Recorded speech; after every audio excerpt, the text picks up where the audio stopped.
Miaravantsika rehetra amin'ity vidéo ity ho fantaritsika ny zavatra afaka atao amin'ny alalan'ny Google Maps. Google Maps misy zavatra maro no afaka atao aminy fa anisany indrindra dia mandrefy distance, surface, périmètre. Mba hidirana aminy tapeo amin'ny Google fotsiny Maps dia ity lien voalohany ity maps.google.com ity. Rehefa sokafanao tsara koa zany sokafanao koa ny compte Gmail dia mba connectenao miaraka amin'ny compte Gmail anao am'le izy. Dia ohatra avy eo tapentsika hoe Mahamasina eto dia validena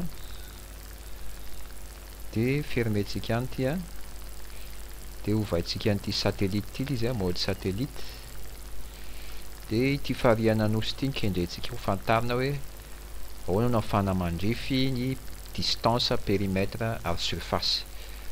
Ny fanaovana azy ohatra maka point iray amin'ity manodidina ity fariana nosy ity, ohatra zao eto amin'ity hoe lalana Russie ity, clique droite eo amboniny mesurer une distance dia manao clic gauche amin'izay anao amin'izay point ahafahanao manao ny mesure. Ohatra zao eto tonga dia voarefiny avy hatrany ity ambany ity 236 mètres zany halavan'ny eto ka hatreto, fa tohizako foana izy ohatra aty tohizako satria andeha hiodidina ny fariana nosy dia le arabe no arahako fa tsy ilay sisiny le tsy hoe tena sisiny le fariako fa le arabe manodidina nanosy. Dia tohizako mandalo ny tribunaly anosy maketsy amin'ny Carleton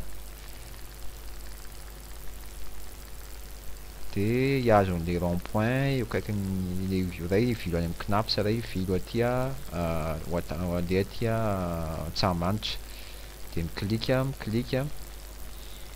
any clique dia zareo fa miova foana le distance eto. Tohizako foana izy dia amin'ny farany miklika eto dia feno le izy eo amin'ny 1,87 km zany tsy ny hoe valeur exacte fa approximative fa na zany ahafahanao manana hevitra ny amin'izay mety hoe périmètre ana zavatra refesinao.